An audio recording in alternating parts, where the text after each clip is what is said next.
சிவாய நமக. அனைத்து சகோதர சகோதரிகளுக்கும் எனது அன்பான வணக்கம். நான் ஜோதிடர் எஸ்கே வாணி சுந்தரராஜன் பேசுகிறேன். ஸோ இந்த பதிவில் நம்ம பார்க்க போகிற விஷயம் என்ன அப்படின்னு பார்த்திங்கன்னா, 2024ஆம் ஆண்டிற்கான புத்தாண்டு பலன்கள் பற்றி தான் பார்க்க போகிறோம். 12 ராசிகளுக்கும் இந்த 2024ஆம் ஆண்டு எப்படி இருக்கும் அப்படின்றத பற்றி தான் பார்க்க போகிறோம். மகர ராசி நேயர்களுக்கான 2024ஆம் ஆண்டிற்கான புத்தாண்டு பலன்கள். மகர ராசி நேயர்களை பொறுத்த வரைக்கும் உங்களுடைய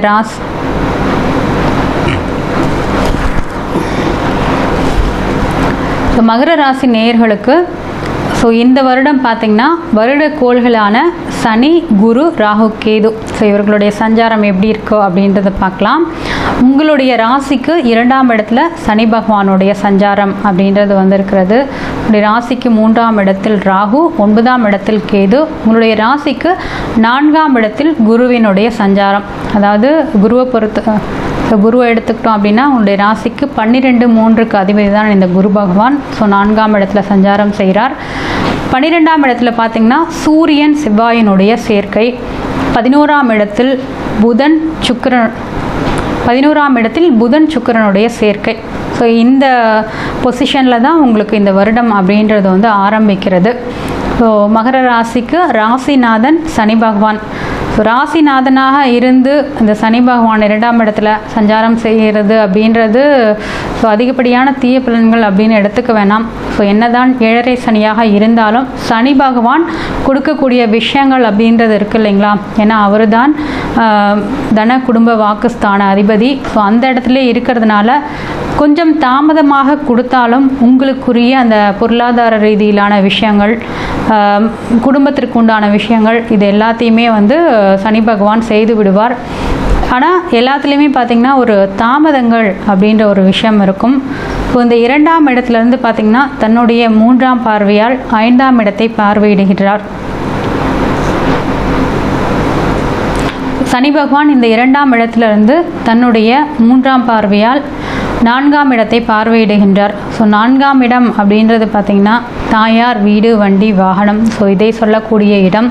சனி பகவானுடைய பார்வை இந்த 4ஆம் இடத்துல விடுறதுனால தாயாருடைய உடல் ஆரோக்கியத்தை பாதுகாக்கிறதுன்றது அவசியம். உங்களுடைய சுகஸ்தானமும் இதுதான். உங்களுடைய ஹெல்த்தையும் நீங்கள் கரெக்டாக பார்த்துக்கணும். அதே மாதிரி பார்த்திங்கன்னா 4ஆம் இடம் அப்படின்றது நீங்கள் வச்சுருக்கக்கூடிய வண்டி, வாகனம், வீடு, இது எல்லாத்தையுமே குறிப்பிடுறது இந்த 4th பிளேஸ் தான். ஒரு சிலருக்கு பார்த்திங்கன்னா வீட்டில் ஏதாவது ஒரு பழுதுகள் ஆகிறது, ஒன்று எலக்ட்ரிசிட்டி ப்ராப்ளமாக இருக்கலாம், இல்லை ப்ளம்பிங் ப்ராப்ளமாக இருக்கலாம். இதில் ஏதாவது செலவுகள் வச்சுக்கிட்டே இருக்கும் இந்த வருடம் அப்படின்றது. வண்டி வாகனங்களையும் நீங்கள் வெளியில் எடுத்துகிட்டு போனீங்க அப்படின்னா கவனமாக எடுத்துகிட்டு போங்க. ஏதாவது அதில் ஃபால்ட் இருக்குதா, அடிக்கடி சர்வீஸ் விட்டுக்கிறது அப்படின்றது நல்ல விஷயமாக இருக்கும். அடுத்து பார்த்திங்கன்னா இந்த 2ஆம் இடத்துலேருந்து உங்களுடைய ராசிக்கு 8ஆம் இடமான ஆயுள் ஸ்தானத்தை பார்வையிடுகின்றார். அதாவது 8ஆம் இடம் அப்படின்றது பார்த்திங்கன்னா வம்பு, வழக்குகள், பிரச்சனைகள், விபத்துகள், இதையெல்லாம் சொல்லக்கூடிய இடம்தான் இந்த 8ஆம் இடம். சனி பகவான் 8ஆம் இடத்தை பார்க்கறதுனால உங்களுக்கு ஆயுள் சம்பந்த ஆயுளை அதிகப்படுத்துவார். பட் ஏதாவது ஒரு பிரச்சனைகள், இஷ்யூஸ் அப்படின்றது போயிட்டுருக்கும். ஏதாவது ஒரு வம்பு வழக்குகளை உருவாக்கக்கூடிய ஒரு விஷயம் அப்படின்றது இந்த இடத்துல இருக்கும். அதெல்லாம் நீங்கள் பார்த்துக்கணும். அதே மாதிரி பார்த்திங்கன்னா சனி பகவான் உங்களுடைய ராசிக்கு 10ஆம் இடமான தொழில் ஸ்தானத்தையும் பார்வையிடுகின்றார். தொழில் ஸ்தான அதிபதி தான் அப்படின்றதுனால உங்களுக்கு மிகப்பெரிய ஒரு கெடுதல்கள் அப்படின்றது இல்லை. ஆனால் தொழிலில் வரக்கூடிய லாபம், தொழிலை நீங்கள் பண்ணுறீங்க அப்படின்னா ரொம்ப வேகமாக உங்களால் செய்ய முடியாது. ஒரு கொஞ்சம் ஸ்லோவாக, மெதுவாக, அந்த மாதிரி தான் உங்களுடைய முன்னேற்றம் அப்படின்றது வந்திருக்கும். இந்த காலகட்டத்தில் உங்களுடைய தொழிலுக்குண்டான ஒரு முன்னேற்றம் அப்படின்றது கொஞ்சம் தாமதமாக இருக்கும். பட் ஆனால் உங்களுக்கு அந்த உயரம் அப்படின்றத கண்டிப்பாக கொடுத்து விடுவார். 11ஆம் இடத்தை எடுத்துக்கிட்டோம் அப்படின்னா சூரியன், புதனுடைய ராகு, கேதுவை பொறுத்த வரைக்கும் பார்த்திங்கன்னா உங்களுடைய ராசிக்கு 3ஆம் இடத்தில் ராகு, 9ஆம் இடத்தில் கேது. 3ஆம் இடத்துல அதாவது 3ஆம் இடம் அப்படின்றது பார்த்திங்கன்னா முயற்சி ஸ்தானம், முயற்சி. 3ஆம் இடம் அப்படின்றது பார்த்திங்கன்னா முயற்சி ஸ்தானம். ஸோ நீங்கள் எடுக்கக்கூடிய முயற்சிகள், ராகு இந்த இடத்துல இருக்கிறதுனால இன்னும் ஸ்பீடு, ராகு வந்து ஸ்பீடான கிரகம்.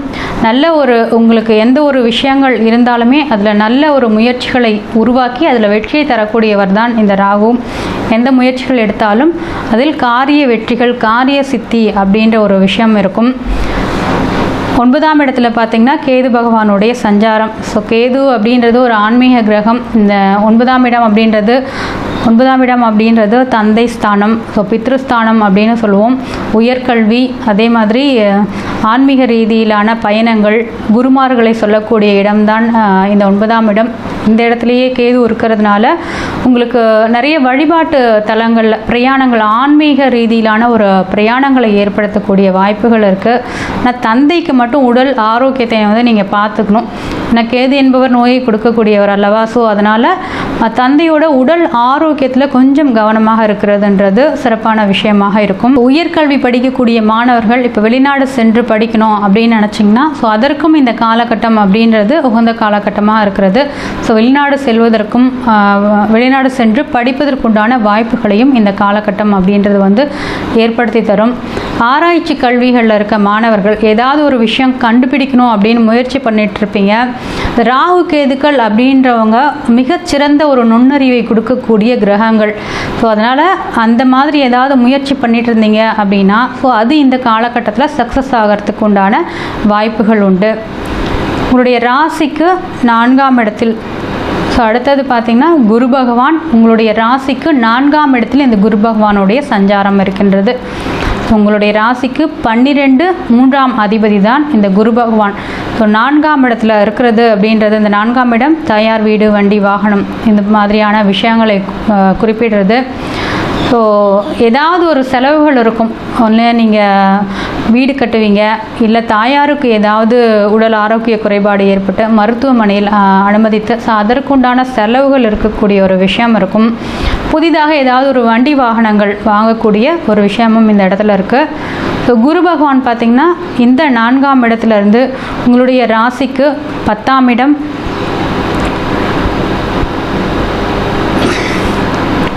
குரு பகவான் பார்த்திங்கன்னா உங்களுடைய ராசிக்கு 4ஆம் இடத்துலேருந்து உங்களுடைய ராசிக்கு 8, 10, 12ஆம் இடங்களை பார்வையிடுகிறார். ஸோ 8ஆம் இடம் அப்படின்றது விபத்து, வம்பு வழக்குகளை குறிப்பிட்டாலும் திடீர் அதிர்ஷ்டத்தையும் கொடுக்கக்கூடிய ஒரு இடம் இதுதான். ஸோ குரு பார்க்கறதுனால ஏதாவது ஒரு திடீர்னு ஒரு பணம் கிடைக்கக்கூடிய விஷயம் இருக்கும். எப்பயாவது கடன் கேட்டிருப்பீங்க, அது உங்களுக்கு கிடச்சிருக்காது. இந்த காலகட்டத்தில் அது கிடைக்கக்கூடிய விஷயம் இருக்கும். இல்லை உங்ககிட்ட எப்பயாவது யாராவது பணம் வாங்கியிருப்பாங்க, நீங்கள் கேட்குற அந்த சமயத்தில் அவங்க தந்திருக்க மாட்டாங்க. இந்த சமயத்தில் அவங்களே வந்து கொடுக்கக்கூடிய ஒரு விஷயத்தை எல்லாமே இந்த குரு பகவான் ஏற்படுத்தி தருவார். ஸோ 10ஆம் இடத்தை பார்க்கறதுனால தொழிலில் ஒரு நல்ல முன்னேற்றங்களை உருவாக்கி தருது. அதே மாதிரி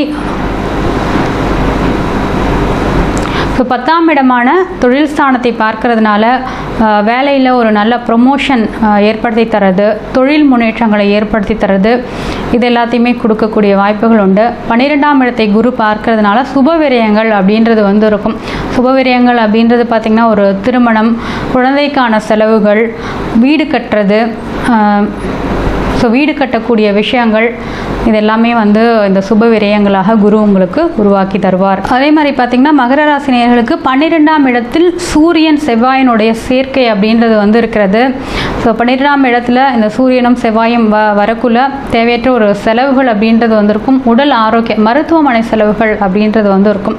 இது எல்லாத்தையுமே வந்து நீங்கள் கொஞ்சம் கவனமாக பார்க்க வேண்டும். அதே மாதிரி ஒரு சிலருக்கு பார்த்திங்கன்னா வெளியூர் வெளிநாட்டு பிரயாணங்கள், இது பார்த்திங்கன்னா மாத ஆரம்பத்தில் இந்த வருட தொடக்கத்தில் உங்களுக்கு இந்த மாதிரியான ஒரு விஷயங்கள் இருக்கும். சூரியனும் செவ்வாயும் இந்த இடத்துல இருக்கிற வரைக்கும் உங்களுக்கு கொஞ்சம் உடல் ஆரோக்கிய குறைபாடை ஏற்படுத்துறது, வெளிநாட்டு பிரயாணங்களை உருவாக்கக்கூடிய விஷயங்கள் அப்படின்றது வந்து இருக்கும். மகர ராசி நேயர்கள் உங்களுடைய வாழ்நாளில் ஒரு முறையேனும் சிதம்பரம் நடராஜ பெருமானை தரிசிக்கிறது அப்படின்றது உங்களுடைய வாழ்க்கையில் ஒரு நல்ல மாற்றங்களை ஏற்படுத்தி தரும். அதே மாதிரி உங்களுடைய ராசிநாதன் சனி பகவான், சனி பகவானுக்குரிய தெய்வம் அப்படின்றது பார்த்தோம்னா பைரவர். ஸோ அதாவது சனி பகவானை வந்து யாராலையுமே அடக்க முடியாது. ஒன்று ஆஞ்சநேயரை வழிபட சொல்லுவாங்க, இல்லை விநாயகப் பெருமானை வழிபடுறது, இல்லை பைரவரை வழிபடுறது. பைரவரை வழிபடுறது இந்த 7.5 சனி காலகட்டம். ஸோ பைரவர் வழிபாடு அப்படின்றது மிக சிறப்பான பலனை தரும். ஏழரை சனி காலகட்டம், அஷ்டம சனி காலகட்டம், இல்லை ஜனனகால ஜாதகத்தில் சனி திசை நடப்பவர்களுக்கு இந்த பைரவர் வழிபாடு அப்படின்றது மிக சிறப்பான ஒரு பலன்களை தரும். அதாவது சனி பகவானால் ஏற்படக்கூடிய ஒரு அதீத துன்பங்களிலிருந்து உங்களை காப்பாற்றக்கூடிய ஒரு விஷயமாக இருக்கும். முக்கியமாக பார்த்திங்கன்னா தேய்பிரை அஷ்டமி நாட்களில் இந்த பைரவர் வழிபாடு பண்ணுங்கள். உங்களுக்கு சனி திசை இப்போ வந்து 7.5 சனி போயிட்டுருக்கு மகர ராசி நேயர்களுக்கு. ஸோ முடிந்த வரைக்கும் தேய்பிரை அஷ்டமி அன்று அந்த பைரவர் பூஜையில் கலந்துக்கோங்க. மிக சிறப்பான ஒரு நல்ல மாற்றங்கள் இருக்கும்.